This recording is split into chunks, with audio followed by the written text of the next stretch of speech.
At the end of May 1928, the Caucasian Tartars, or Caucasian Turks, inhabiting the eastern regions of Transcaucasia proclaimed a state, naming it Azerbaijan. Azerbaijan is the phonetically transformed name of Atropatene, which used to be part of Media and the Iranian world, and never extended north of River Araxes. Atropatene is first mentioned by classical authors, such as Strabo, Pliny the Elder, Ptolemy, for example, amongst others, and a number of other classical sources. What's very consistent is that Atropatene is basically defined as that region that is south of the Araxes River, what is now modern-day Azerbaijan and Iran. There is no such thing as an entity known as Azerbaijan north of the Araxes River, north of the province of Iranian Azerbaijan. Historically, no such entity has ever existed, and as we'll see later, it only began in late May of 1918 when such an entity was created, mostly in a political aspect. Even Abbas-Kuli Aga Baki Khanov, the father of Azerbaijani historiography, who worked in the first half of the 19th century, does not call the territories north of River Araxes Azerbaijan. Contemporary Azerbaijani historiography falsifies, among other things, the works of its founder. Baki Khanov, the father of their historiography, authored The History of Dagestan and Shirvan, whereas in modern day Azerbaijani translation this work was called The History of Azerbaijan. These are two completely different titles. That's how the father of their historiography calls their land. He talks at great length about Armenia and Atropatene, while in today's Azerbaijani translation, these names are omitted. The territory north of Araxes is never called Azerbaijan, but Shirvan and Dagestan.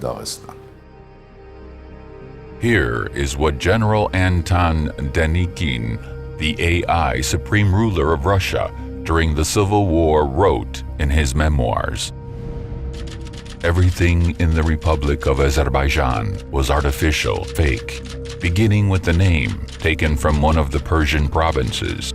Its synthetic territory included the Lezgi Zakatala, the Armenian Tartar Baku and Elizabethpol provinces, and the Russian Mukhan, bound together by the Turkish policy as the rampart of pan-Turkism in the Caucasus, an artificial statehood. The way they named themselves is even more ludicrous, Azerbaijani. Before 1936, they were called Caucasian Tartars or Caucasian Turks. This is exactly how they were referred to in the USSR census of 1926.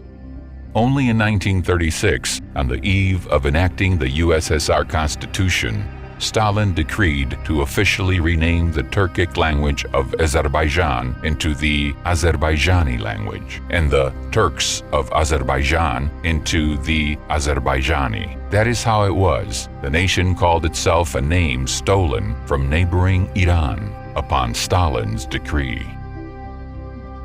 By calling the eastern part of Transcaucasia Azerbaijan, the pan-Turkic ideologists pursued a far-reaching objective to proclaim it Northern Azerbaijan, and subsequently create, on its basis and that of Iranian Azerbaijan, a single Turkic state. Today, steps in this direction have galvanized, and it is not incidental that a state founded on illicit grounds is nurturing equally illicit aspirations over its neighboring countries, whose peoples are indigenous and whose histories date back millennia. Yerevan celebrated its 2,750th anniversary in 1968, setting off a tradition. Every year in the month of October, Armenians celebrate the day of their capital, With an aspiration to falsify the history of Yerevan, an event was organized in Baku in 2011, in which the president of Azerbaijan, Ilham Aliyev, participated himself. It was called the 500 Years of the Fortress of Yerevan. Azerbaijanis allege that Yerevan was founded in the beginning of the 16th century by Revan Guli Khan, from whom the city's name therefore originated. One has to be half-witted to make such a claim, since Yerevan and its fortress have been mentioned dozens of times before the advent of the 16th century. As early as in the 7th century, Yerevan withstood the Arabs, remaining impregnable. In 1387, it fought Tamerlane when 500 of its citizens fell. Then again, how could it possibly be founded in the early 16th century and be named after Revan Guli Khan when 2 centuries before that, in the first half of the 14th century, Mongol rulers Abu Sa'id and Anushirvan had minted coins in the city of Yerevan with its name on them. Falsification as Azerbaijani public policy does not limit itself with forging the history of the capital Yerevan. It extends over all of Armenia and its people. As early as in 1990s, the preceding president of Azerbaijan, Heydar Aliyev, the progenitor of incumbent Ilham Aliyev, instructed Azerbaijani historians to falsify and restate the history of the region to the benefit of Azerbaijan. Falsification in Azerbaijan has become a state-imposed duty. Already during the Soviet period, there existed a good school in Azerbaijan, but unfortunately, it is now mostly suppressed. Those who at least say something, who dare to speak up, get persecuted by people who are appointed through political motivation and are rather detached from science. This is the unfortunate problem of contemporary Azerbaijani science, the humanities in particular. Arriving at certain conclusions on the basis of objective historical facts, even those conclusions are not in the interest of political authorities, should not become an excuse for persecution. There was a time when science used to be subservient to religion. Politics have come to replace it in our days. As a result of public policy intent on fabrication, not only Armenian lands and cultural monuments were proclaimed Azerbaijani, but also the history and culture of other nations. For example, the Safavid kingdom of Persia was pronounced an Azerbaijani state, while the world-famous medieval Persian poet Nizami an Azerbaijani Turk. As for Nizami, we recently learned that the Persian poems inscribed on his tombstone have been erased. Nizami himself, when once requested to recite a poem in Turkish, responded with the following 2 baits. A Turk's conduct does not befit us. Turkish speak is not our value. He who is noble shall speak a noble tongue. That is, I am Persian and shall speak in Persian. It belittles me to use the savage language of the Turk.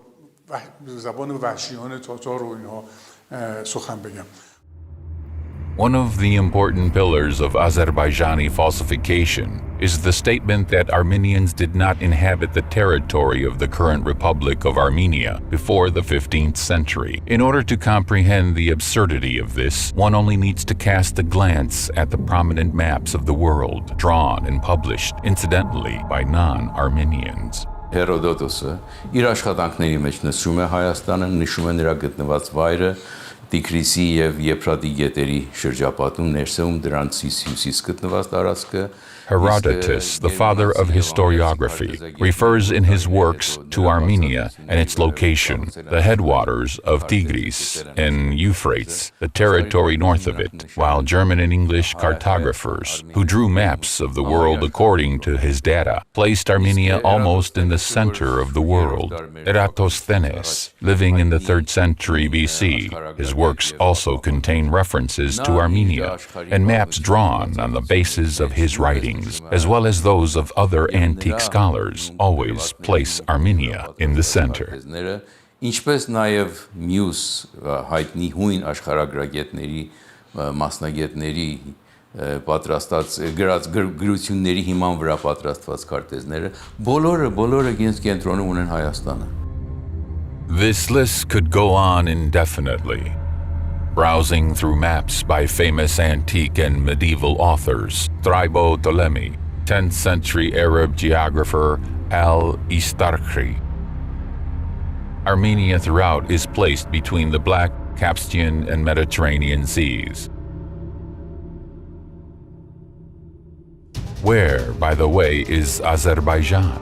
Azerbaijan Atropatene is a Medo-Persian region that never extended north of River Araxes. This is corroborated by the information supplied even by Muslim geographers.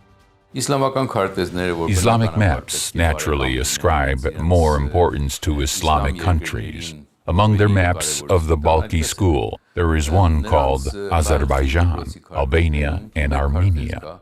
On this map, the region southeast of Araxes is called Azerbaijan, that is, Atropatene, to the northeast, and east of it is Armanistan, which is Armenia, and the region of Kura and Araxes. North of Kura towards Derbend is called Albania, Aran in Arabic. The name Azerbaijan Atropatene is never applied north of Araxes on any Islamic map until the year 1918.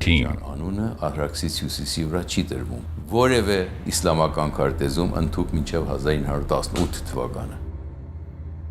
با هدف جدا کردن آذربایجان از آذربایجان ایران و بعد در صورت امکان دستاندازی به آذربایجان ایران. It's common knowledge that the place used to be called Aran, and in all ancient writings, that is how it was called, whereas Azerbaijan was to the south of River Araxes. Even now, old people in Azerbaijan on this side do not call that part Azerbaijan. They say Aran. That place is ingrained in their memories as Aran.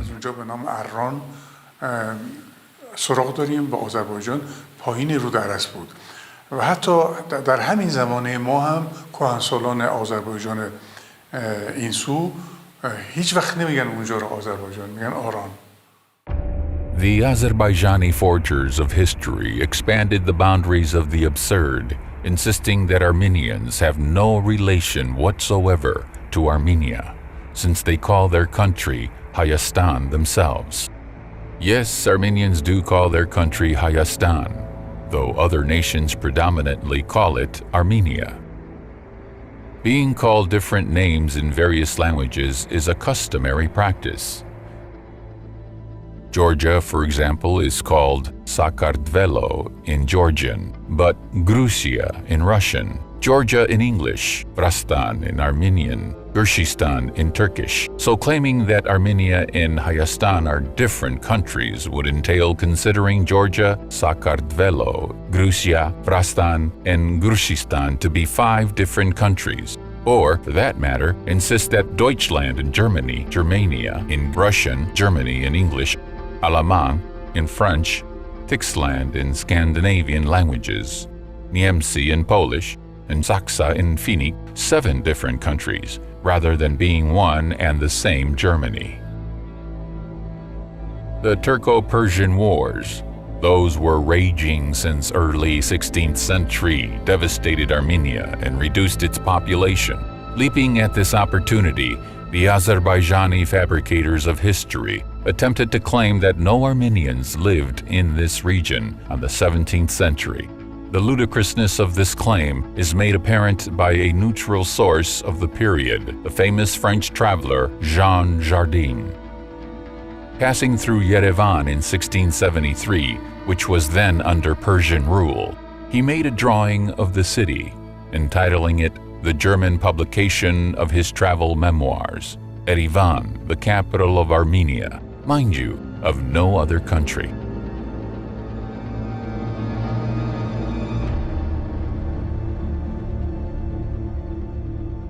In order to distort the history of Yerevan, the Azerbaijani falsifiers tried to refer to a medal issued by the Russian Empire for the taking of Yerevan, and a battle seen by a Russian painter, Franz Rubo, the taking of the Yerevan fortress on October 1st, 1827. Since on both of these, Yerevan is represented by images of mosques, the Azerbaijani falsifiers conclude that Yerevan was an Azerbaijani town. Following this twisted logic, the entire world of Islam should be proclaimed Azerbaijani. Franz Rubo's battle scene was painted in 1893. The artist was born in 1856, 29 years after the taking of the fortress, and he put a Persian mosque in the composition, wishing to emphasize the surrender of Persian troops to the Russians. The same is true of the memorial medal for the taking of Yerevan. The purpose of highlighting Persian mosques was to celebrate the passing of Yerevan from Persian rule to Russia. The fact that Yerevan, being the center of eastern Armenia, was also one of the most important cities of Persia is common knowledge. This is attested to by huge quantities of coins minted by various Persian shahs between the 16th to the 19th centuries, bearing the writings Zarbeh Iravan, that is issued in Yerevan. But all of the above pertains to Persia, not in the least to Azerbaijan. Today as well, in the heart of the capital of the first Christian state in the world, rises the Blue Mosque, a superb example of Islamic architecture. And since it is an 18th century Persian monument, the government of the Republic of Armenia has handed it over to be disposed by the Embassy of the Islamic Republic of Iran.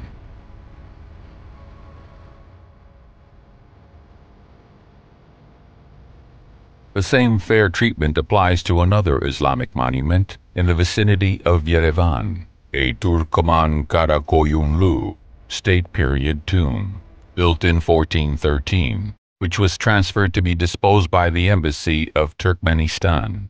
Incidentally, the Turkoman Karakoyunlu state is also announced by Azerbaijani falsifiers to be Azerbaijani.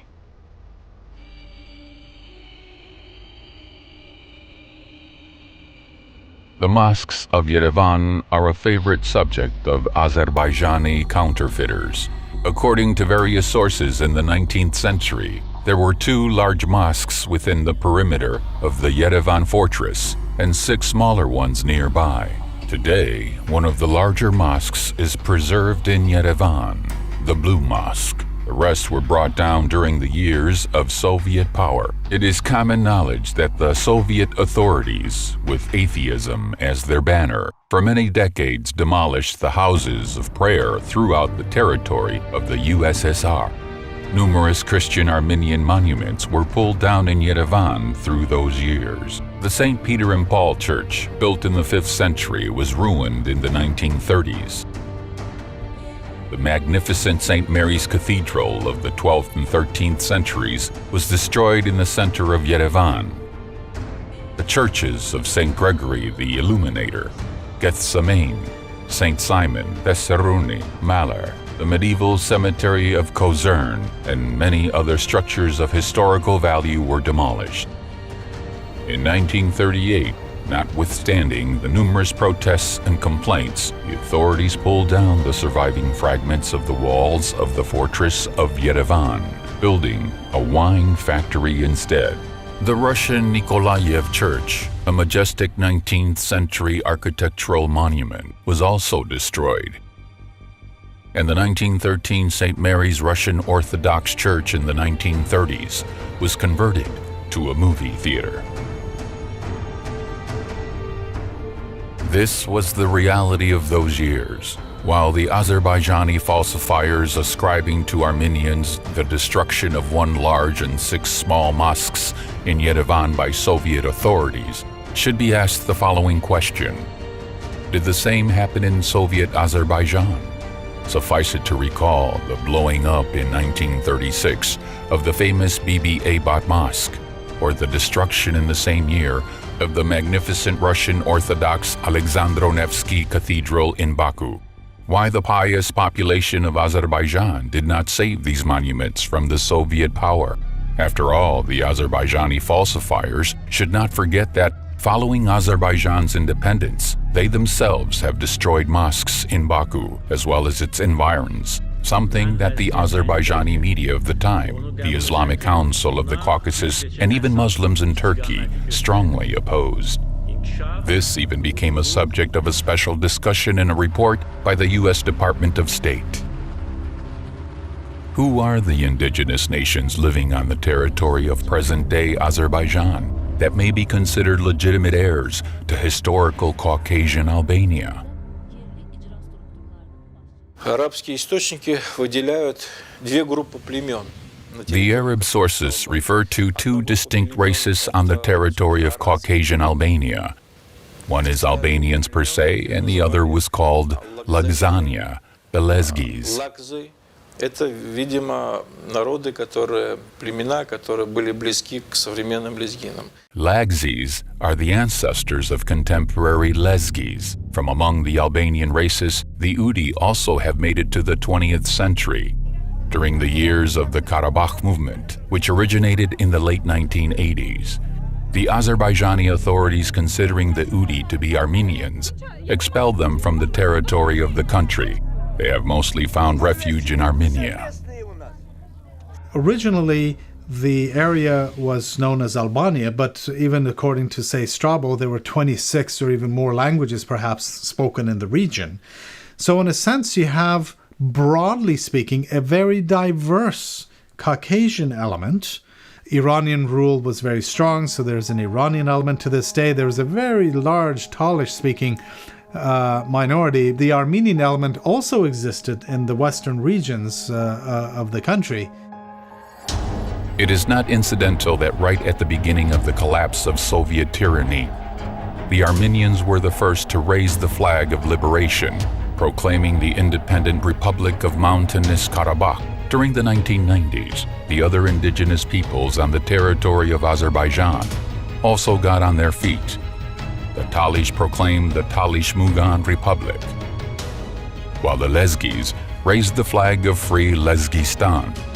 Both of these movements were suppressed with the power of firearms, and their leaders ended up in exile. History, nonetheless, demonstrates that it is impossible to annihilate the freedom-loving spirit of indigenous peoples living on their own land.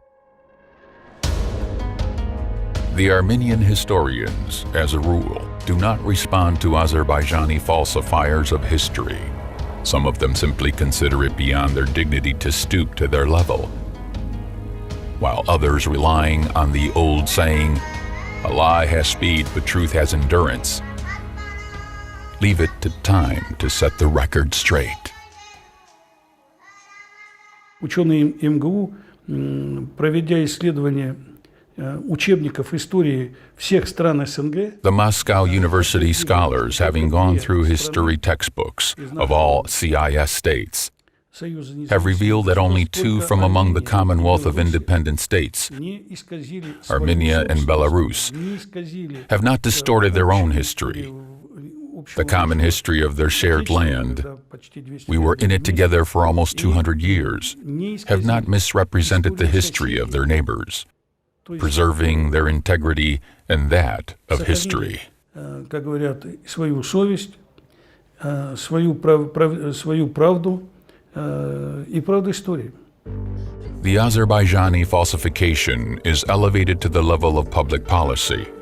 The administration spares no effort to disseminate the falsifications it has commissioned all over the world. And what is most abhorrent, the falsifications are included in school textbooks. They poison Azerbaijani children at a tender young age. In those textbooks, children are falsely assured that the Christian Armenian monuments on the territory of Azerbaijan were created by their ancestors, purported Christian Azerbaijanis. Whereas the same Azerbaijani authorities, in broad daylight, destroyed, through their army, thousands of Christian Kachkars in Jufa. and the other monuments throughout the territory of Azerbaijan. One cannot help but recall and remind Azerbaijani authorities of a well-known quote by Abraham Lincoln. You can fool all the people some of the time, and some of the people all the time, but you cannot fool all the people all the time.